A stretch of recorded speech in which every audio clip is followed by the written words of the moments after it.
Welcome to my documentary about MC Eiht. In this episode, we explore the life, but most particularly, the career of West Coast rap legend, MC Eiht. Before I start, I would like to ask you to subscribe to this channel and also share it.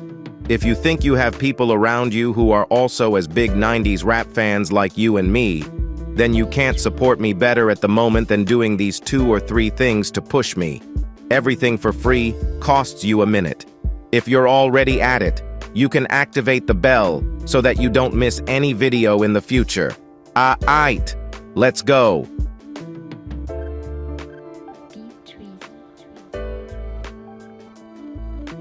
Aaron Tyler was born on May 22, 1967 in Gardena, California, right next to Compton.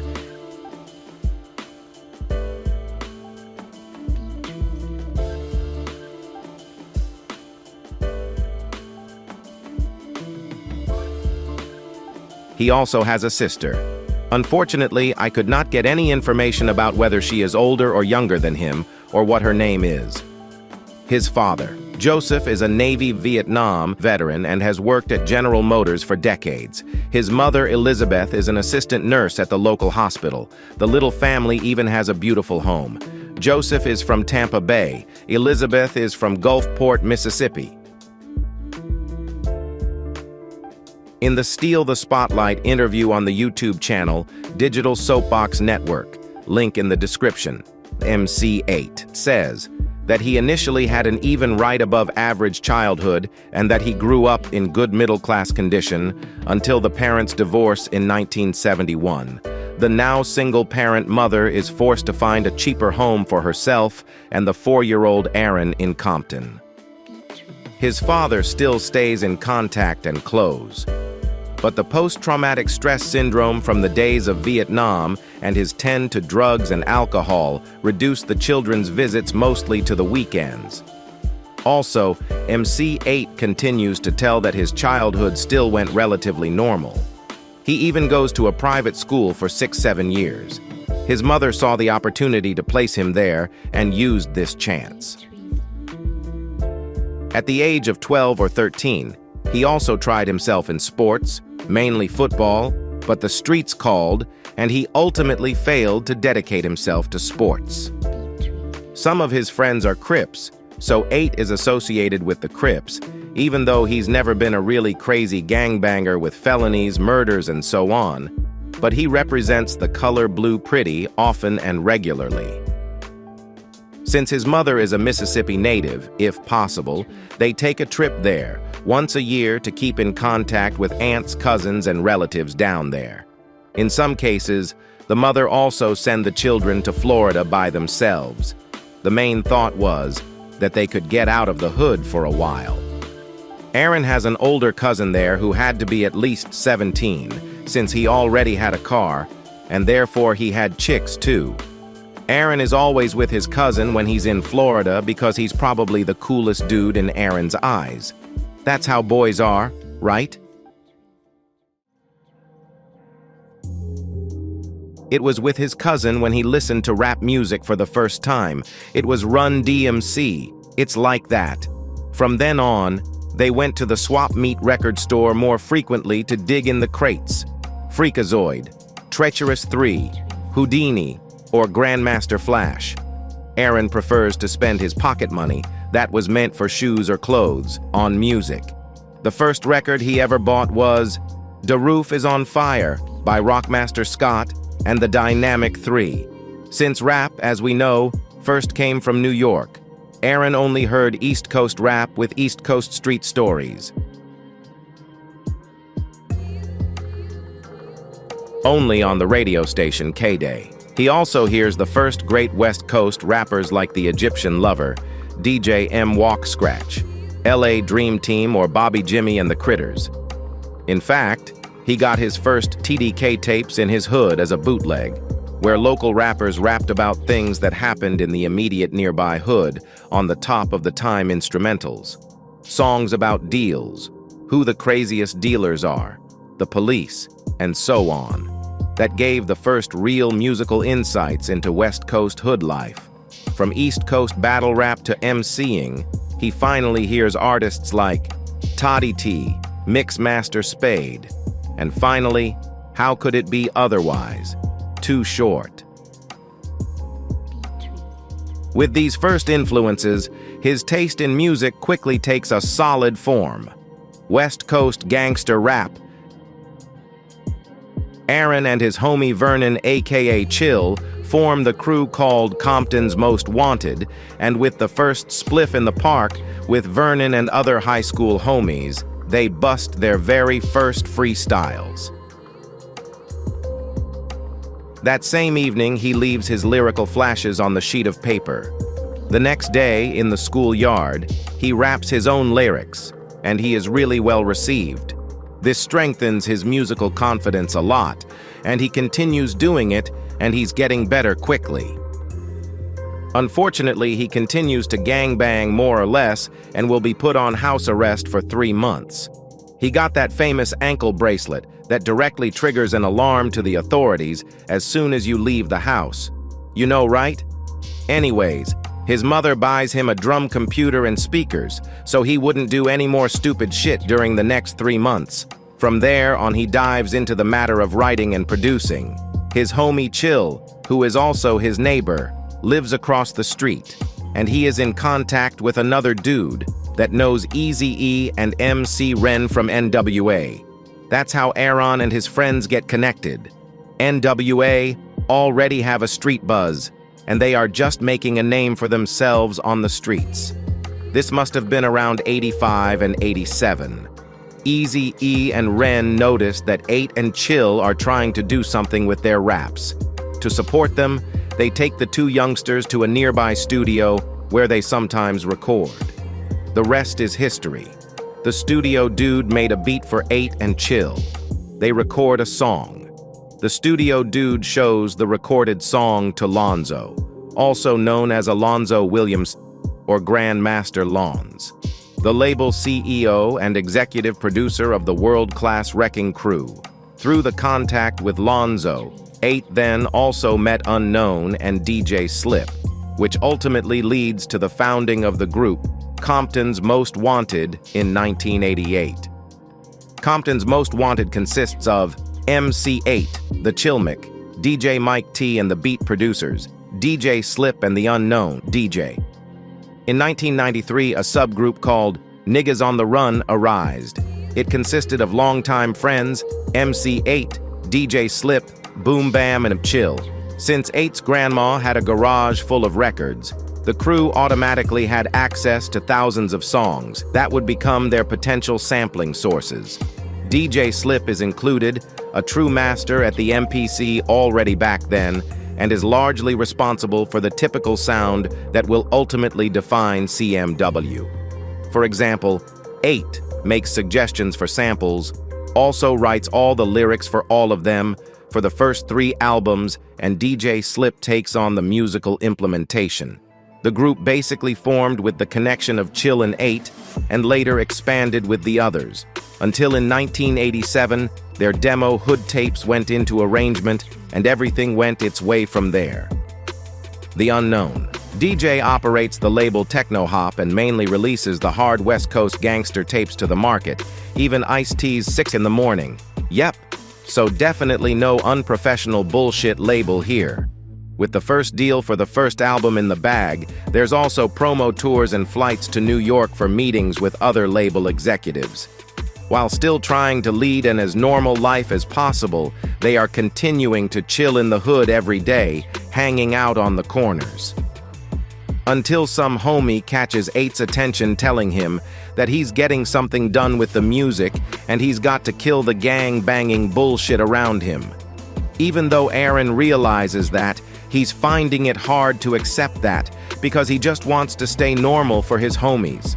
And in general, meaning just doing what he's used to doing. But with the success also comes a certain responsibility. He sees that with a heavy heart, but is still trying to exist in both worlds. Under the studio and production director Terry Allen aka DJ Slip, the first professionally recorded song was created, Rhymes to Funky. It was released on the Compton compilation, Sound Control Mob, Under Investigation, which came out on Crew Cut City Fresh Records. The label belonged to Grandmaster Lawns and Charles Turner.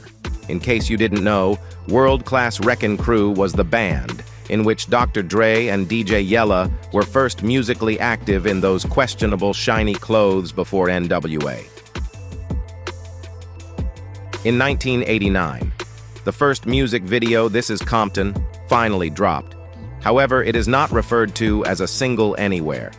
The B-side was the song, Give It Up. Second strike is the song, I Give Up Nothing, Part 1. Both songs were released on Techno Hop Records, the techno label over which the unknown DJ had full and absolute artistic freedom of decision. That's how he came up with the idea of giving the entire West Coast street rap a platform, and therefore hits like 6 in the Morning and King Tay's Better Bring a Gun, which were successfully promoted and released here. During the recordings for This Is Compton, Give It Up, and I Give Up Nothing. There are misunderstandings between DJ Ant Capone and the unknown DJ, which results in Ant Capone leaving the group shortly after. Till this time, Ant and his father, Old Man Conway, they are responsible for the management of CMW regarding the Sound Control Mob sampler. CMW's debut album, It's a Compton Thang, was finally released on June 19, 1990. The singles are One Time Gaffled 'Em Up and I'm With Dat. Released on Orpheus Records, they immediately reached number 132 on the US LP charts. The second LP, called Straight Checkn was released on July 16, 1991 and reached number 23 on the R&B hip-hop LP charts. The singles are Straight Checkn, Growin' Up in the Hood, and Death Wish. The fame slowly starts to grow beyond the West Coast, because Growin' Up in the Hood lands on the soundtrack of the movie Boys in the Hood, starring Ice Cube and Cuba Gooding Jr., but also the song Death Wish, a diss against DJ and producer legend DJ Quick. The song makes high waves in the rap scene. This beef wasn't squashed until 1999, but from 91 to 96, a total of 4 parts of Death Wish were released. And why? All because of a stupid misunderstanding. MC Eiht had a line that went something like, "Bite MC Eiht and you get done quick," or something similar. DJ Quick felt directly addressed. But now let's check the group within Compton's Most Wanted, Niggas on the Run. Since Chill had to spend 2 years in prison, he missed his performances on the 2 most important albums, Straight Checkn and Music to Drive By. In order to musically integrate Chill after the release into freedom, Eiht introduced Chill to the homie Boom Bam and formed the group, Niggas on the Run, short NOTR, even opens up every CMW live show on tour, and an album was announced as well. But in 1994, the album was shelved after the short release, and members The Chill and Boom Bam became current members of the Compton's Most Wanted team. In 1994, the album was shelved after the short release, and members Chill and Boom Bam became current members of Compton's Most Wanted. Anyways, from 1993 onwards, the breakdown was certain worldwide, because this year, MC Eiht found his first acting role as the OG AWACS in the cinematic motion picture Menace to Society. The offer for the acting role actually came about. Coincidence.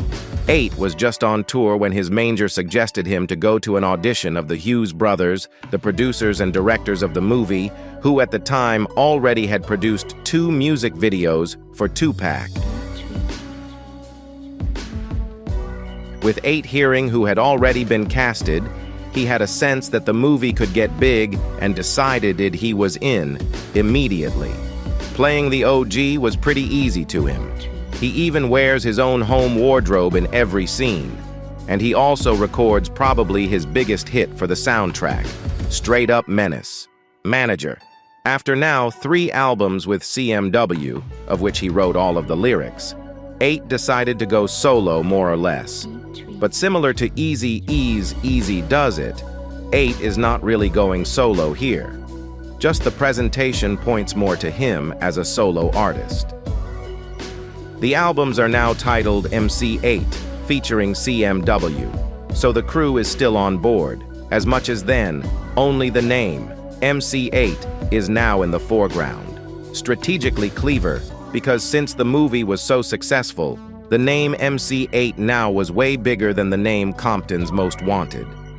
By the way, only the debut album was released on ORIG Records. The next 5 albums would drop under Epic Records.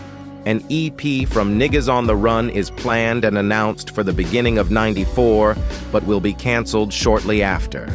An extremely small quantity of test pressings is all that was left from the record. The good thing is, the songs were used for the 2 upcoming albums, We Come Strapped, and the '96 follow-up, Death Threats. Boom Bam simply joined CMW for good, okay? And now I need you to take notice of how much the old West Side uncle has got out till today. I've always been an Eiht fan, but I was never aware of how much he had really released. We Come Strapped was released on July 19, 1994. This album dropped shortly after the Menace to Society hype. Officially, it is MC Eiht's first solo album, but at the same time also the group's 4th album, and also one with endless classic bangers that you can listen to from beginning to end without any problems. Singles are All for the Money and G's Make the Hood Go Round, which by the way also has a remix version and a non-LP song called West Siders. All songs are produced by MC Eiht and DJ Slip. All songs are written by Eiht. Only the song Compton Bomb was contributed by Rick Rock. As said before, it is by far the guy's most successful album, whether solo or as a crew. At the same time, it is the most successful of all MC Eiht projects and will not be surpassed in his career. By September 29, 1994, it officially reached 5 times gold status for over 500,000 copies sold in the United States alone. About 1.5 years later, on April 2nd, 1996, solo album number 2 and crew album number 5 called Death Threats is released, also an absolute classic West Coast album. The only single is Thuggin' It Up, which comes in 2 remixes, instrumental and a cappella versions. But there's a lot of dope stuff on the album. To me personally, We Come Strapped and Death Threats are by far his nicest works. You have to listen to it completely, from beginning to end, preferably with headphones. The listener doesn't have to wait for long because already in November '97, solo album 3 drops, Last Man Standing, which is really MC Eiht's first solo album. Under Epic Records, the boys had a 5-album deal. After the debut on Orpheos Records, the deal with Epic Records was now fulfilled as well. From '97 till '99, the Compton MC was signed to Big Beat Atlantic, but did not release anything during this time. He left the label in '99 to sign to Mac 10's Who Bangin' Records, a sub-label of Priority Records. By the way, Mac 10 is 1/3 of the legendary crew called West Side Connection. The other 2 members would be Dub C and the legend himself, Ice Cube.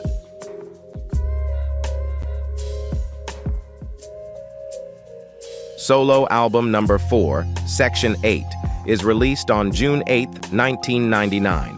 First single Automatic debuts 62 on the charts.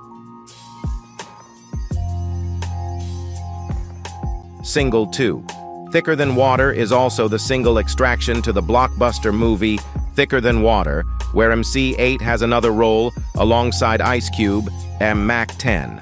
Also with Who Bangin' solo album number 5, In My Neighborhood, is released.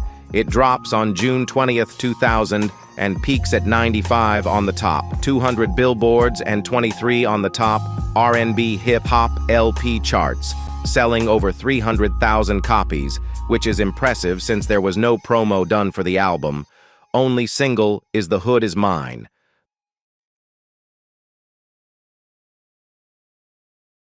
The fourth official CMW album, Represent, will be released on October 24th, 2000.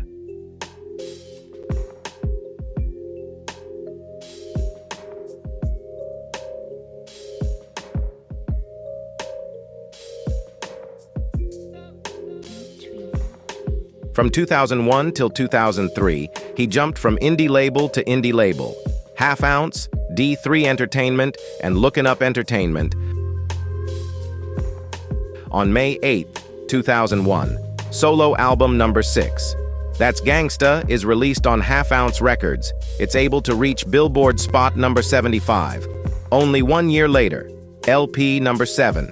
Underground Hero drops on July 2nd, 2002.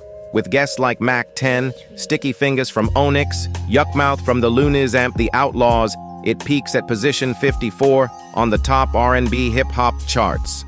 The 8th album, Hood Arrest, drops on June 2nd, 2003, and even includes a bonus DVD. Again 1 year later, on June 29th, 2004, the first of 2 collaborational albums with Spice One called The Pioneers is released, reaching number 71 on the Billboards. Later in 2004, the uncensored version of Hood Took Me Under would be heard in the PlayStation 2 game Grand Theft Auto San Andreas. On the radio station Los Santos.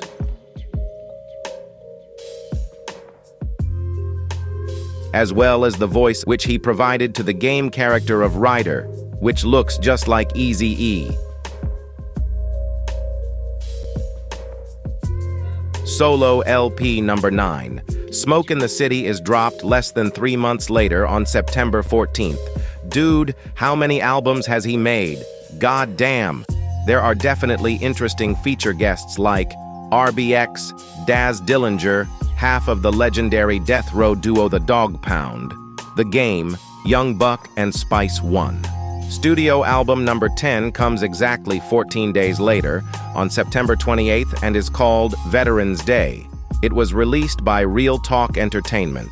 The following 2 collabo albums from 2006 will also be released over Real Talk Entertainment. The New Season, the LP by MC Eiht, and Brother Lynch Hung on January 24th, reaching number 27 on the Billboards. Promotional single is the song You Don't Know Who I Know. Second LP with Spice One already drops on February 21st and is named Keep It Gangsta, whereas track 14, That's the Way Life Goes, is a bonus track and comes from the Pioneers album. MC Eiht's difficulties staying with a label essentially leads to Snoop Dogg putting the group, The War Zone, together. A trio consisting of Goldie Loc, Cam, and MC Eiht, who are introduced on the Blue Carpet Treatment album by Snoop and who are featured on the single Candy, Drippin' Like Water. On June 13, 2006, the 5th official CMW album, Music to Gang Bang, will be delivered by B-Dub Records, containing 4 singles, Music to Gang Bang, Still a Menace, Come Ride With Me, and We Get Down Like That. And on October 10th, only 4 months later, CMW album 6, Compton's OG, drops. This album was also released over B-Dub Records and distributed by Universal Music.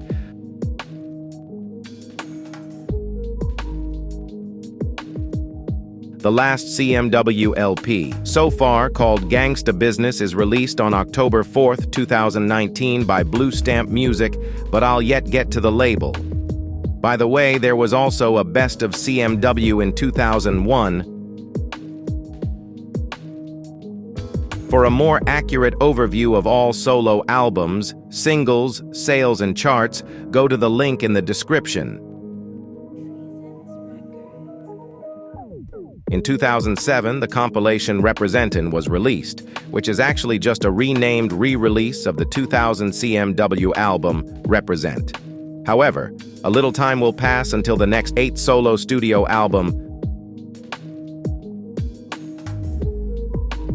Volume 1 to 3 of his mixtapes, All Stars and Straps, dropped in 2009, 2010, and 2012. It should be mentioned here, that Eiht founded his own label Blue Stamp Music between 2010 and 2011. All further releases will be distributed by this label. The first official release on the independent label will be the single Fine by Me. However, a little time will pass until the next MC8 solo studio album will be released. But he definitely wasn't lazy either. The first compact release will be the Keep It Hood EP, released in January 2013 and gave the fan a total of 7 new songs. In February 2015, the mixtape Compton to Vienna Volume 1 in collaboration with Vienna producer legend Frank Sinatra is released. A 17-song mixtape that is actually an album, and just in June 2015, Volume 2 is dropped, again, 17 album songs in a mixtape format. You should definitely check it out as well. After an 11-year solo album break, MC8 and Blue Stamp got together with a strong hip-hop partner, on board to produce his new solo album, Which Way Is West, is produced by none one other than DJ Premier and his label. Year-round Records? Yes, correct. The DJ legend and one half of the duo named Gangstar. Premier also takes on the executive producing part and chooses the 15 dopest from over 40 submitted songs. He then puts his magic hands on them and BAM! And you really have to say, the singles definitely clap. Run the block. Represent like this. Compton Zoo. Got that. And the fifth and craziest single, Heart Cold, with the Lady of Rage. This is some untouchable hardcore shit for true heads, a timeless long play banger going towards classic. I'm just saying. Official is his 12th solo studio album, and it's released on December 27, 2019. It is the first MC8 double album with 27 new songs.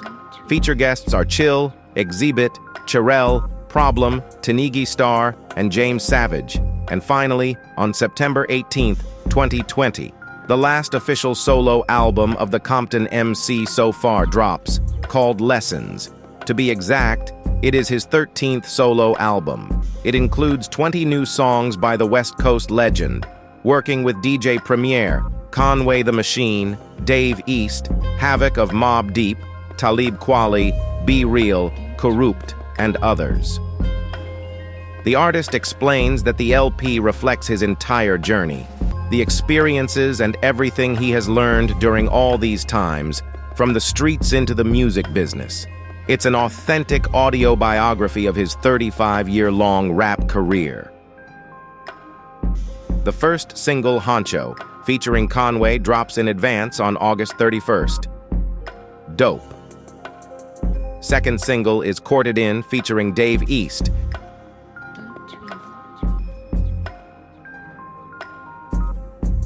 MC8 is still active. On his YouTube channel, MC8 Vivo, you can find his latest music videos. Take a look in there, as well as on the YouTube channel of the label. Also check out MC8 on Spotify. All links in the info box underneath. The man was definitely never away and never lazy. Awesome how much he was able to release till this day. To be honest, I only had him on the screen up till '99. It was only through my research that I was able to acknowledge what was really going on with Aaron Tyler, aka MC8, the last years. MC8 is now a family father and in his 50s. He has an 18-year-old son called Karen or Corin. So of course he has become more quiet and more down to earth, no more gangbanging, and he still lives in the hood. This is one of his latest statements. I would like to leave the legacy that I was a true hip-hop pioneer and that I left behind music that will go on for generations for people to be enjoyed, and then they can also understand the struggles that young youth went through coming from where I came from. You're just never finished learning. If you are a hip-hop freak like me and would like to see more videos about 90s rap, please share this channel in WhatsApp, Facebook, Telegram, by email, or, I don't know, just come up with something. so my channel can grow. Please subscribe, activate the bell, this and that. You know? What was the first MC8 song you heard? Which MC8 release do you celebrate most? Write your answer in the comments. Suggestions and requests for other 90s rap legends are always welcome. Put everything in the comments.